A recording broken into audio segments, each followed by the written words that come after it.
Hã? Salvei, salvei.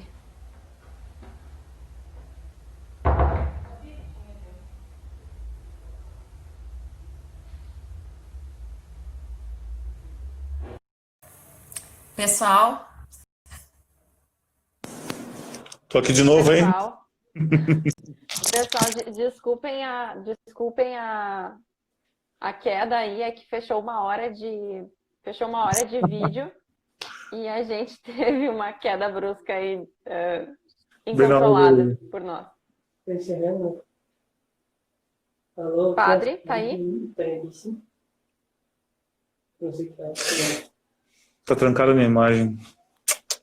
Tá me ouvindo, Fábio? Mas tô ouvindo, o áudio tá ok, só a imagem tá Tá bom, minha carregando fotinha aqui, tá né? boa. Tá boa aquela foto ali. O pessoal vai me Pegou uma escutando. imagem boa. Vamos ver se volta. Pessoal, então, pessoal que caiu e voltou, fechou aqui fechou uma hora e ele fez uma contagem regressiva e não conseguiu controlar aqui, ele caiu, tive que começar de novo. Padre, acho que eu vou te tirar e colocar de novo, só um pouquinho. Tá.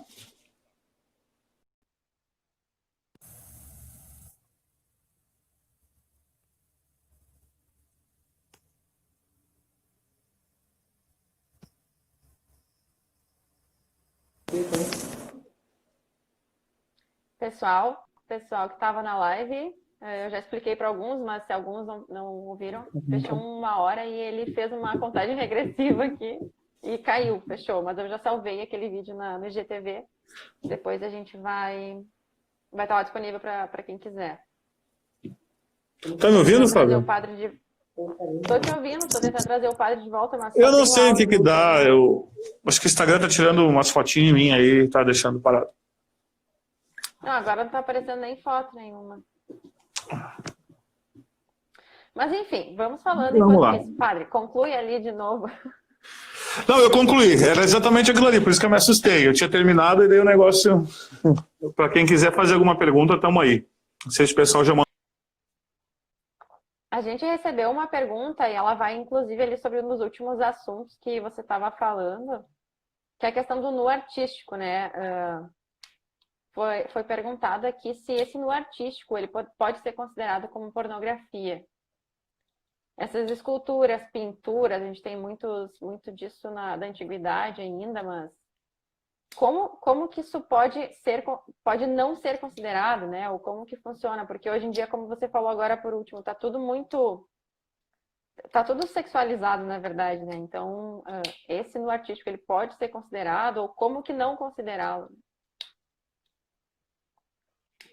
Tô ouvindo, só não tô te vendo.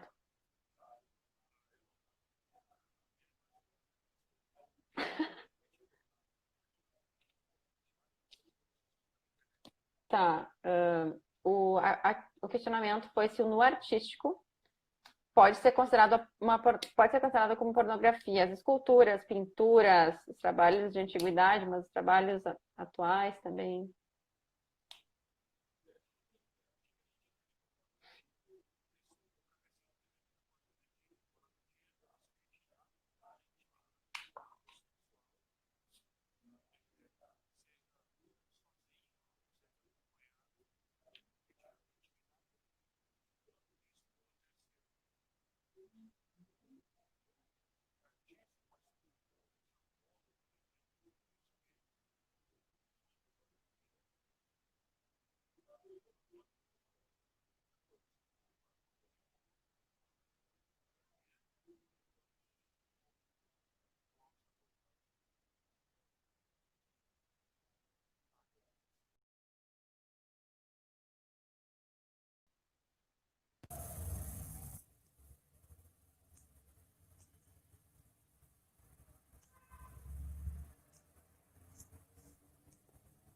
Vamos tentar mais uma vez.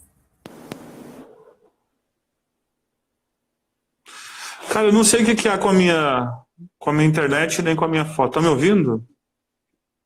Ouvindo, sim. Tá. Pessoal, vocês estão me ouvindo?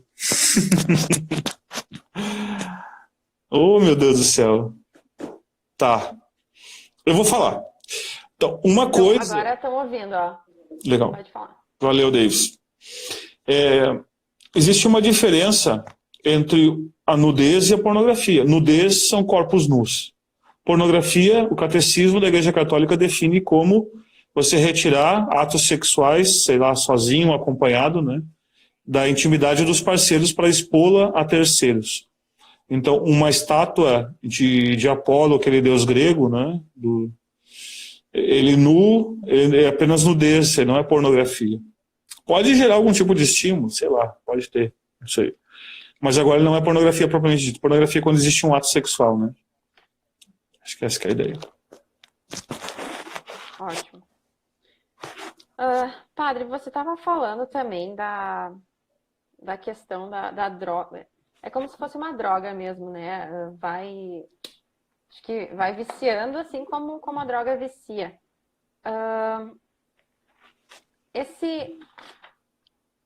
Essa questão de como que se livrar disso, né? Vamos pensar. Como que se livra disso? Como se desintoxica desse vício de pornografia, né? E como que volta a viver depois de ter vivido isso? Porque você comentou ali que a parte frontal ali do cérebro ela vai diminuindo ao longo do vício, né? Ao longo de que a gente vai se consumindo de alguma coisa e essa parte importante da moral vai diminuindo. Como viver, como levar uma vida, como trazer de volta ao nosso ser, né? A alma, enfim, depois de ter passado por isso ou depois de estar passando por isso. Me ouve? Eu ouço, pessoal. Ouvindo o padre? Eu não sei o que aconteceu. Eu estou na câmera frontal, sim, já alguém perguntou ali, mas é isso aí mesmo. Vamos no que tem. Pelo menos eu consegui expor com um vídeo a ideia principal, né? Bem, como se livrar da pornografia? Bem, primeiro, tolerância zero. Não existem doses recomendáveis, seguras, não tem. Né? Tolerância zero. Então, a primeira coisa, eu acho que ver quais são os gatilhos, né? Da minha opinião, né? O que geralmente se assiste no mesmo período, diante de uma, sei lá, existem vários casos, porque as pessoas são variadas também, né? Por exemplo, o consumo de pornografia em um jovem é mais comum, né? Enfim. Agora, no casamento também existe, né? E isso precisa ser ressaltado. Então, nos vários contextos, a gente precisa ver o que são os gatilhos, né? Daqui a pouco a mulher não quer mais ter relação com o marido, ele acaba achando refúgio naquilo lá, enfim. No jovem, por exemplo, sei lá, domingo de tarde, que é um dia um pouco mais tédio, assim, a preguiça, vai juntando aquelas horas na frente da TV, não sei. Primeiro tem que ver quais são os gatilhos. Geralmente tem um processo que a pessoa vai caminhando, que ela vai vendo aquilo ali, né? Então precisa ser rompido esse caminho, precisa ser quebrado. Então, se você costuma, por exemplo, levar telefone celular para o banheiro, regra da vida, nunca leve o telefone celular para o banheiro. Nunca, jamais. Porque tem pessoas que a gente escuta muito, né, que acaba vivendo isso assim, né, leva para o banheiro e acaba vendo, assistindo coisas ali, né? Depois, existem vários estágios, né? Alguns estágios são um pouco mais iniciais, vê de vez em quando, acontece alguma coisa ali e tal. Existem aqueles que são um pouco mais problemáticos, né? Como saber se uma pessoa é viciada em pornografia, por exemplo? Primeiro, aquilo está tomando muito tempo da pessoa, então pode ser. A pessoa já assiste pornografia no seu trabalho, já deu algum problema no trabalho quanto àquilo ali?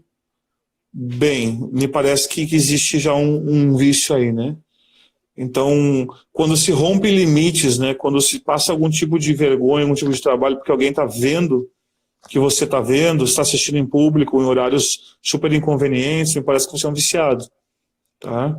Então, existem esses critérios assim, para obedecer. Né?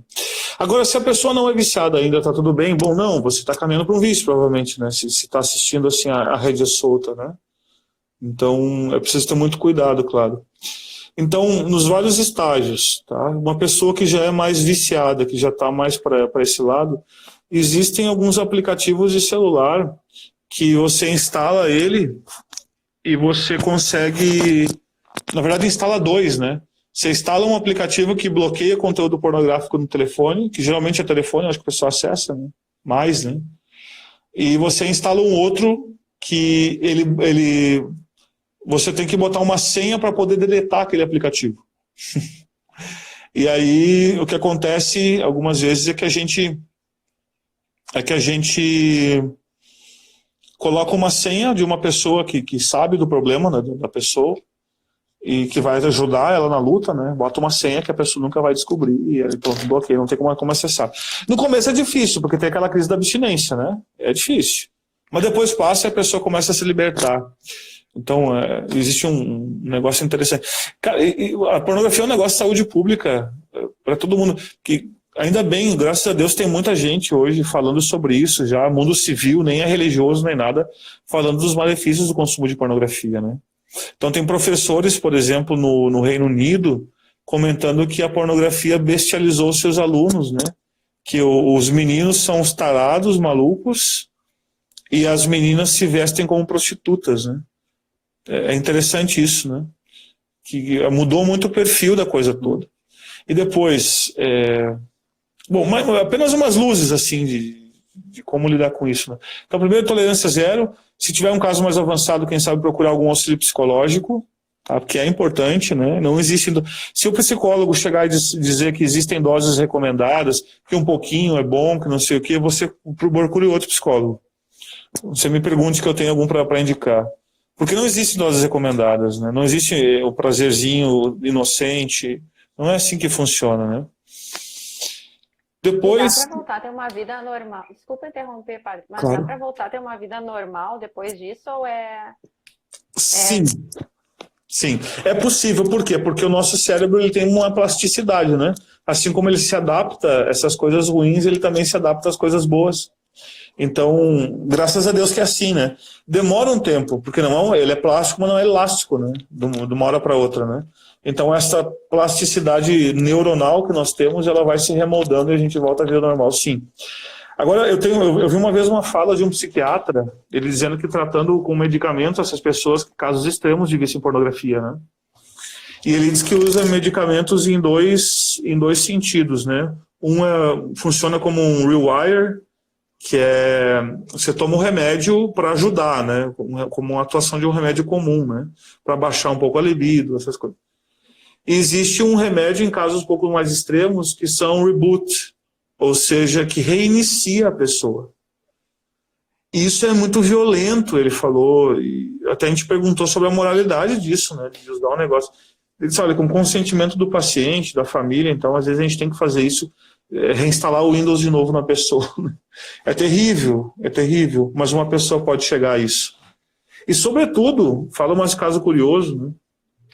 Algumas pessoas, rapazes, né, viciados de fato em pornografia, entre 14 e 18 anos, no estado de Utah, já ficou saído de crise de saúde pública, porque não conseguem ter uma ereção.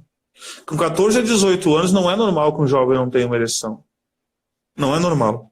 Então é uma crise de saúde pública. E alguns casos relatam, inclusive, que chega a acontecer isso, né? Chega a se masturbar 7, 8, 9, 10 vezes por dia.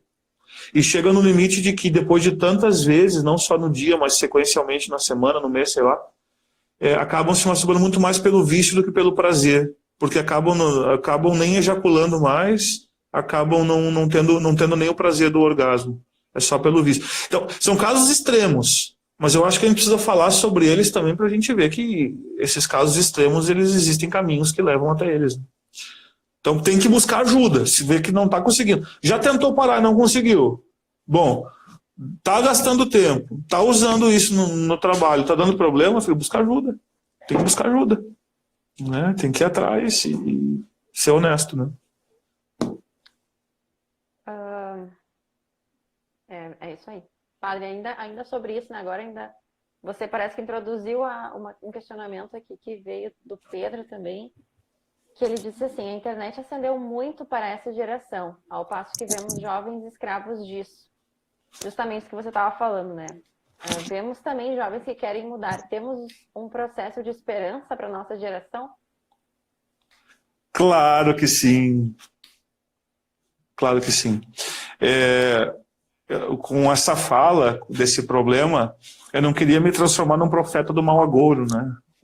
Claro que tem esperança. O ser humano, ele é muito adaptável, né? Tem uma frase aí do âmbito mais religioso que diz, né, não existe pecador sem futuro nem santo sem passado, né? Então, a esperança é aquilo que nos move, né? Porque a gente precisa contar com o auxílio da graça, né? Somente meios humanos, é verdade, a gente não consegue vencer nada, né? Porque é Deus quem nos faz santos. E se é Deus quem faz, e Ele é onipotente, Ele pode fazer tudo, então amém, nós podemos fazer qualquer coisa. Deus pode fazer de pedra santo se Ele quiser. Então, eu acho que é isso, né? A gente pode se livrar de qualquer tipo de vício, contanto que, número 1, a gente queira, número 2, a graça vem em nosso auxílio. Bom, a graça sempre vem em nosso auxílio, então o problema está sempre na gente. Sempre no nosso querer, né? Então a gente sempre tem esperança que pode mudar, a gente pode mudar uma geração. Ah, e isso aqui eu queria falar que é importante. Ó. Tá todo mundo me ouvindo? Que é interessante, curioso, né? Sabe o que eu estava pensando em fazer? Eu estava pensando em colocar no meu perfil ali. Vou tentar rapidinho.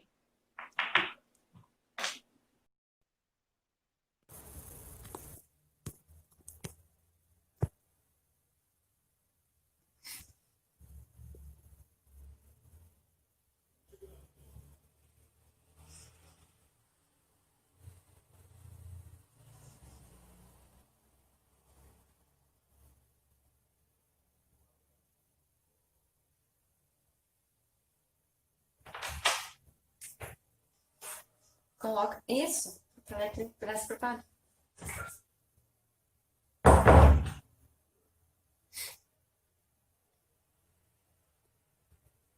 Estamos tentando, só um pouquinho. Aê! Vamos ver se vai dar áudio agora. Gente, mas eu não estou entendendo nada que está acontecendo. Padre, Oi, tu tá tô aqui agora de... com o meu celular. Tá escrito Flávia ali compartilhando, mas tá tudo bem. O importante é que tu apareça e o pessoal possa te ver e te ouvir. Tá legal.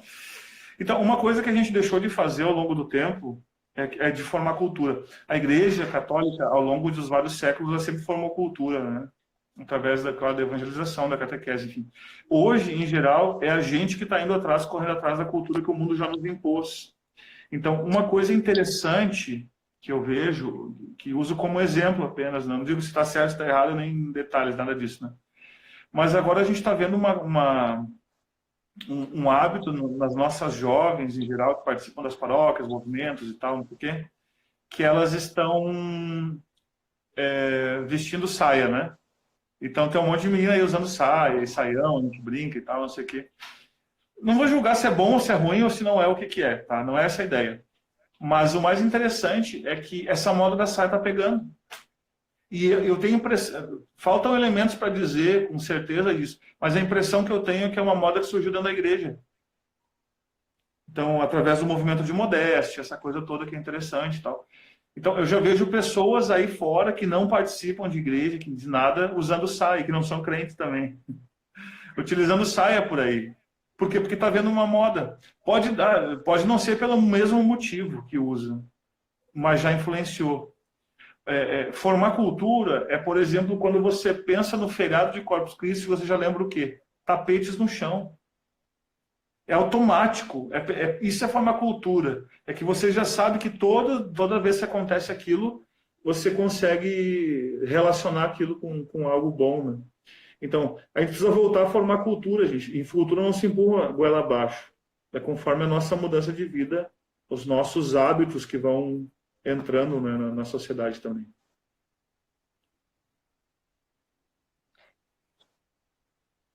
Pessoal, vocês podem ir colocando perguntas ali nos comentários, eu vou ir lendo.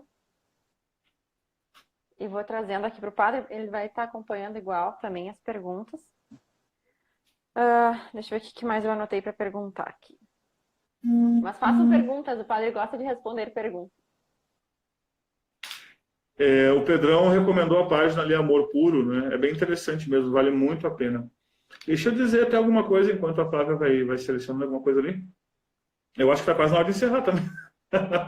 Não, padre, uma coisa que eu tinha anotado aqui são indicações de livros, que talvez pode ir passando para o pessoal também. Isso. Então, um livro, eu acho que é número 1, assim, interessante para a gente, mais filosófico, tá? Que é bem interessante sobre a questão, vai falar sobre a questão do amor humano, propriamente dito, os afetos, a sexualidade, a sensualidade, como é que é o processo de apaixonar-se. É um pouco mais filosófico, mas muito interessante. Amor e Responsabilidade. De quem? Carol Wojtyła, Papa São João Paulo II. Amor e Responsabilidade, a editora Cultor de Livros. Bem legal, vale muito a pena a gente descobrir. E ele escreveu isso aí também atendendo muitos jovens, né? Então é muito experiencial aquilo que ele nos traz. Né?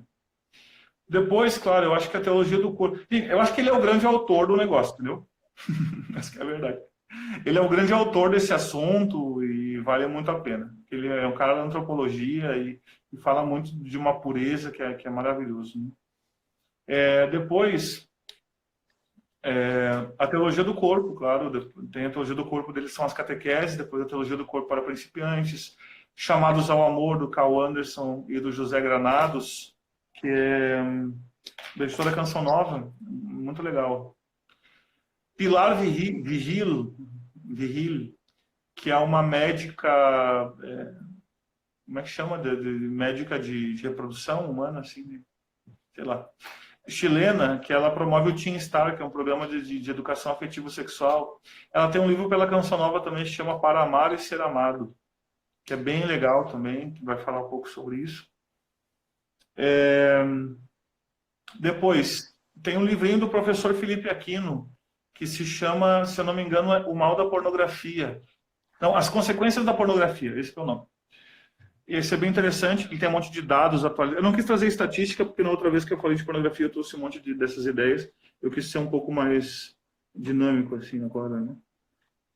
Esse tem um documento da CNBB dos Estados Unidos, que é interessante também, que é a Conferência dos Bispos Americanos, né? CNBB dos Estados Unidos é bobagem minha, vocês entendem, né? Mas que ele tem só em português de Portugal. Você consegue no site da editora Quadrante. Esse é o Amor e Responsabilidade. Essa é uma edição antiga. Tá tudo aí, né? Tem esse aqui também, ó, padre. Isso, A Profundidade dos Sexos, né, do Fabrice Radjad, mas ele é uma leitura um pouquinho mais difícil. Mais difícil, de fato. Enfim, tem coisa. Depois aquele curso Pornografia e Masturbação do padre Paulo Ricardo, é interessante fazer, porque traz muitos dados interessantes lá. Tem muita coisa hoje em dia, você digita. Tem depoimentos de atores famosos de Hollywood, que deixando o mal da pornografia. Por exemplo, Terry Crews, o famoso, o negão, aquele grandão fortão da propaganda do Old Spice, desodorante, né? Ele relata que ele é viciado desde os 15 anos. E aí, interessante. Tem muita coisa boa. Tá, depois também a gente coloca na página ali essas indicações, as fotos dos livros também, acho que vai ser legal. E a Duda Gatelli fez uma pergunta. Vamos à pergunta. O que os pais podem fazer perante essa situação? Em quais sinais prestar atenção? E o que fazer se percebem que os filhos estão envolvidos nesse hábito? Acho que número 1, ver o tempo total que os filhos passam na internet, sejam em jogos, seja diante do computador, né? Seja nas redes sociais, por exemplo. Né? Se passa, porque é verdade, gente, existem muitos jovens aí que a gente não vê mais na rua, né? E por quê? Porque eles estão lá sentados diante de um computador. Você não sabe se estão jogando, se estão vendo muitas vezes conteúdo pornográfico também. Então, eu acho que o tempo que passa ali na frente é um indicativo. Depois, excesso de segredos, né? Eu acho que me parece que, ao menos até a adolescência, enfim, precisa existir o computador da família. E o computador da família precisaria ficar na sala, num lugar super acessível que todo mundo que quisesse utilizar, utiliza, porque, no fundo, gente, a gente não precisaria ter segredos, né? Então, Eu acho que o telefone celular, ele favorece um pouco esse tipo de coisa, porque eles têm muitos segredos ali dentro, e tem senha, e não sei o que, é tão difícil. Então, eu É acho que aquilo esses que a são gente sinais. dizia, né? É aquilo que a gente dizia, que tudo aquilo que a gente não pode fazer na frente do pai e da mãe é porque a gente não pode fazer, né? Essa é a regra que eu dou para os casais de namorados, né? Aqui na paróquia eu peço para as meninas, para os meninos que começam a namorar, você pode apresentar o seu namorado, seu pretendente aqui, que eu quero falar, né? Eu sempre digo isso, aquilo que você pode fazer na minha frente é aquilo que você pode fazer com ela, com ele também, o resto não. Eu chego botando banca mesmo, fica meio xarope. Mas ainda respondendo a Duda, eu acho que excesso de tempo, excesso de privacidade, eu acho que são sinais de que pode haver isso, né?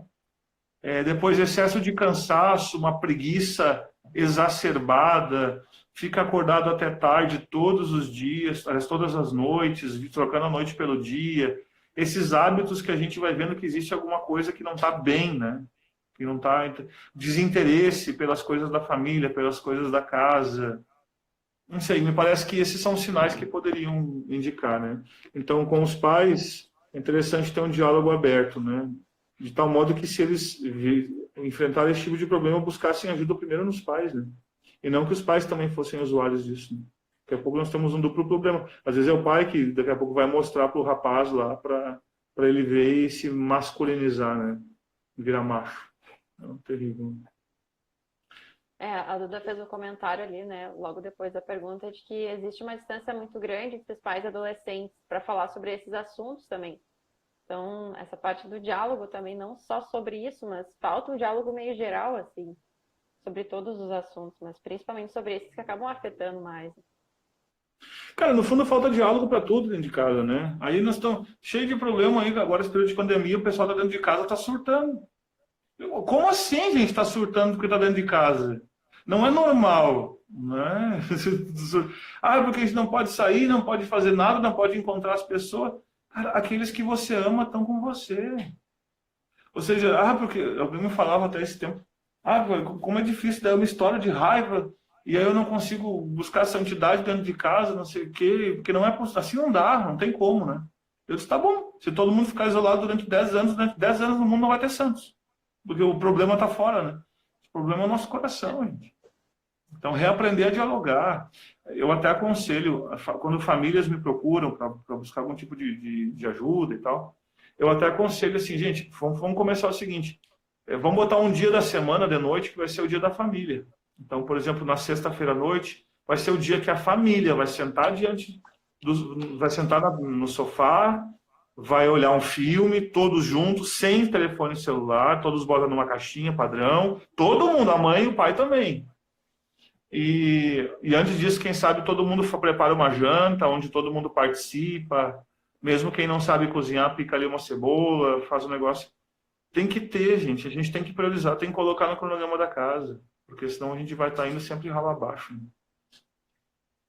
E, padre, ainda falando de casa, né, do assunto casa, ainda, a Bianca perguntou as consequências dessa cultura pornográfica dentro do matrimônio. Como que um casal que vive o matrimônio, e a gente sabe que tem esses problemas, né, acontece, quais são as consequências disso, né, ao longo prazo ou no curto prazo? Tá. Esse livrinho do professor Felipe Aquino, As Consequências da Pornografia, e também esse documento chamado Criar em Mim um Coração Puro, da Conferência Episcopal Americana, trazem estatísticas sobre isso, né? Que de todos os matrimônios acontecidos num período lá nos Estados Unidos, que eu não lembro agora, quase 60% eram ocasionados pelo consumo de pornografia no matrimônio, né? Então, em geral, uma mulher uma esposa que vê que o seu marido está assistindo pornografia, e ela descobre isso, ela se sente desvalorizada. Por quê? Porque ele está se estimulando sexualmente com uma coisa que não existe, né? Uma coisa que é irreal, e com ela, na prática, muitas vezes não acontece. E aí o cara começa a sofrer de ejaculação precoce, aí o cara começa a ter problemas de ereção, às vezes começa a querer lidar com a sua esposa como se ela fosse uma boneca, sei lá, uma daquelas atrizes pornôs, né, fazendo coisas estranhas.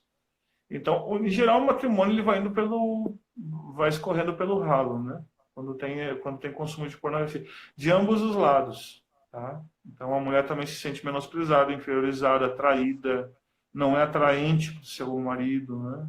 Existe uma série de consequências. A coisa toda vai sendo minada, tá? Às vezes acontece também do próprio. Estou falando do caso do homem, né? Mas o marido acaba querendo ter relações sexuais mais violentas com a esposa. Bom, e por aí vai, né? Aí vai a longa marcha da vaca para o brejo, né?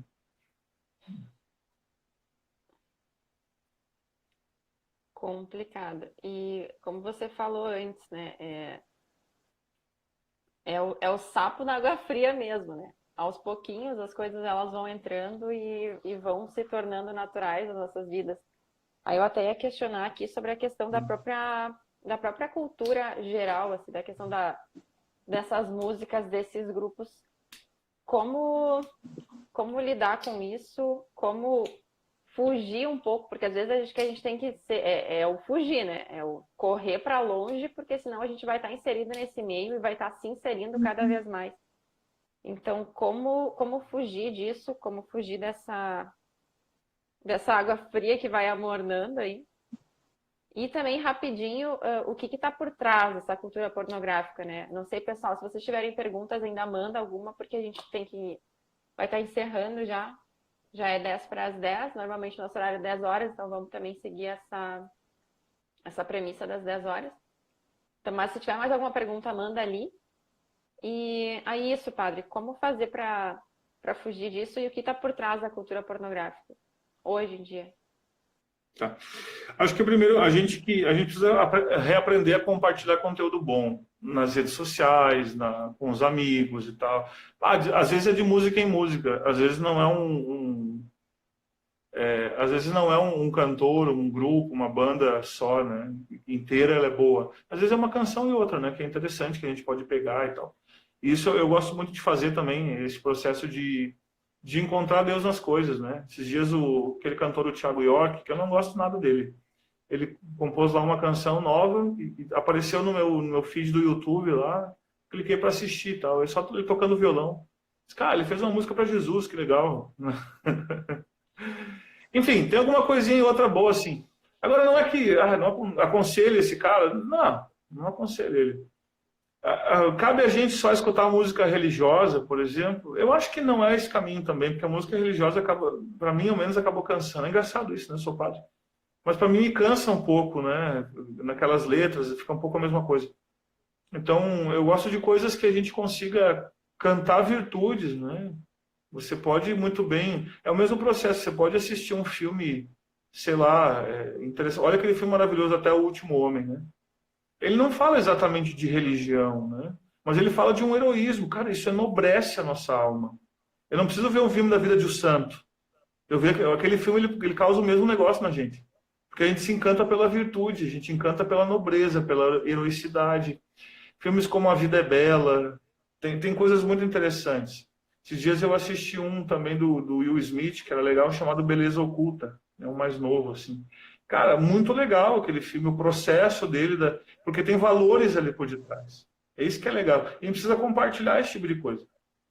Então, o que eu quero dizer de novo? A gente precisa viver num mundo medieval, antigo, que a gente só veja filmes antigos, escute música clássica? Não. Pode ter. Eu aconselho música clássica, aconselho coisa antiga, aconselho livro antigo. Mas não só, eu acho que tem coisas boas no nosso mundo. São José Maria dizia isso, né? Que a gente precisa amar o mundo apaixonadamente, né? Porque o mundo ele foi criado por Deus, ele tem uma bondade. Então, a gente que é cristão, a gente precisa se tornar especialista e encontrar Deus nas coisas. Né? Esses dias eu vi um grupinho lá, um chamado Laos Deu, que são um amadorzinho assim, de fato, né? Acho que são de Goiás, não sei. E eles compuseram uma música lá, emendando uma música sobre o filho pródigo, com aquela música... o que é que eu vou fazer com essa tal liberdade, não sei o que. Eu andei errado, eu pisei na bola. Cara, essa música ela fala sobre o filho pródigo, cara. É muito legal. Então a gente tem que aprender a ter os nossos olhos também para encontrar a beleza mais profunda das coisas, por mais que o autor não tenha querido dizer aquilo. Então, acho que a gente precisa compartilhar esse tipo de conteúdo, esse tipo de ideias. Eu acho que a gente não tem que criar um mundo paralelo, acho que não é esse o caminho, não me parece ser esse o caminho. Me parece que a gente tem que evangelizar a cultura que a gente já tem. Então, a gente precisa formar também boas pessoas, bons diretores de cinema, a gente precisa formar bons profissionais da moda, a gente precisa formar bons profissionais do marketing, da publicidade, da propaganda, a gente precisa formar vários jornalistas bons, e assim a gente vai formando uma cultura. Então, não é tanto formar um mundo paralelo, porque esse mundo paralelo não existe, é o mesmo mundo. Né? Então, apenas ideias, né? Não sei se eu respondi toda a pergunta. Respondeu.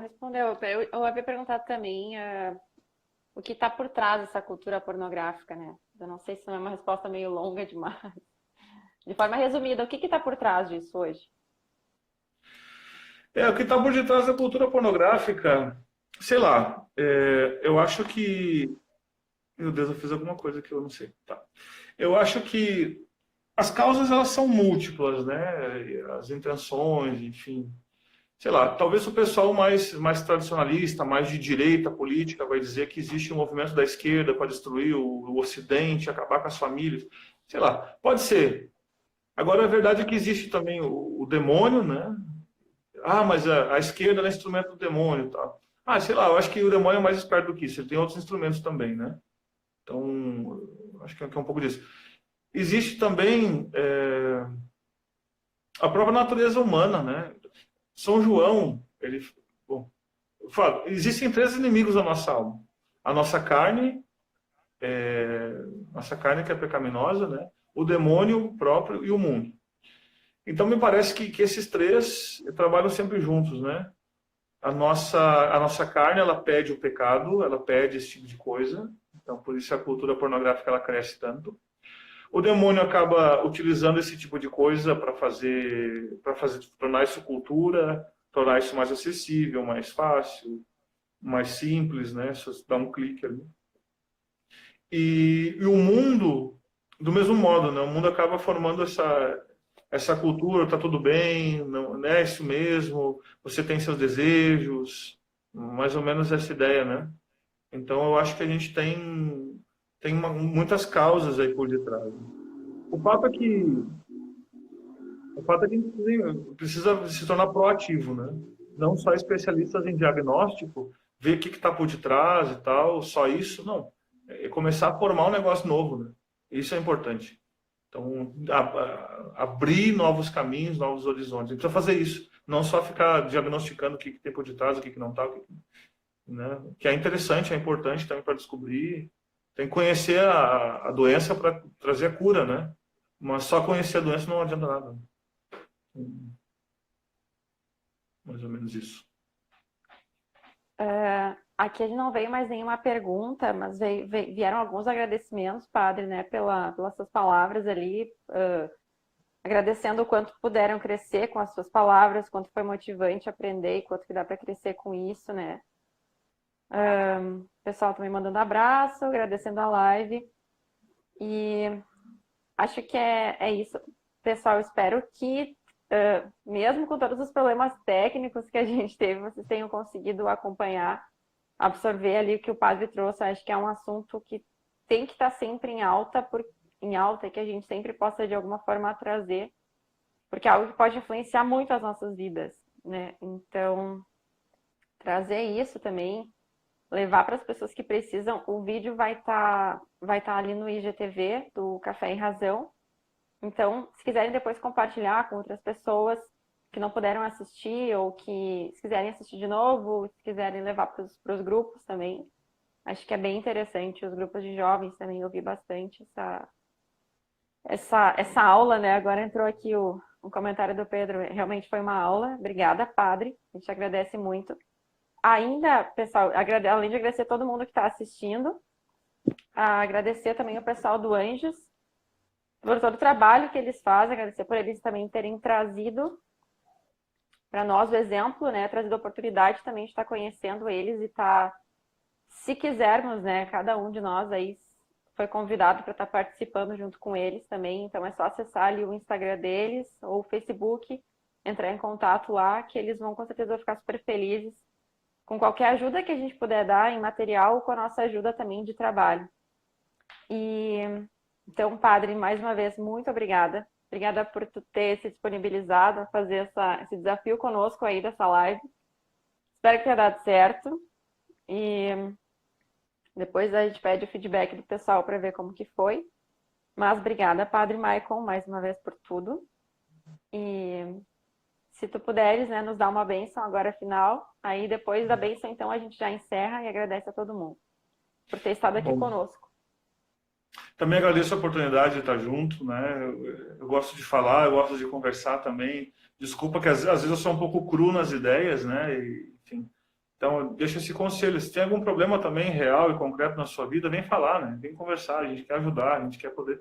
Eu não tenho outra coisa para fazer na minha vida senão ajudar as pessoas, né? É para isso que eu sou padre. Né? Para isso que eu não vivo celibato também, para ter tempo para as pessoas, né? Então, busca ajuda, né? Acho que isso é interessante, né? Depois eu quero mandar um abraço especialzão, assim, ó. Sabe para quem, né? Para o Christian e para a Andriele, que estão na Irlanda, né? Me corrija se eu estiver errado. São os queridos, eles casaram, vieram para cá, casaram em fevereiro, e aí estão lá, e estão evangelizando lá, estão fazendo café e razão lá, né? Com outro nome, é verdade. Café teológico. Café teológico. Super legal. Então, um abração para eles também, morrendo de saudade. Eles ajudaram também muito no Café e Razão durante muito tempo. Então, obrigado por todos aí e a gente vai se falando, tá bom? E por intercessão de São João Paulo II, abençoe-vos o Deus Todo-Poderoso, Pai, o Filho e o Espírito Santo. Amém. Amém. Sagrado coração de Jesus, eu confio e espero em vós. Amém. Obrigada, Padre. Obrigada, pessoal. Até a próxima.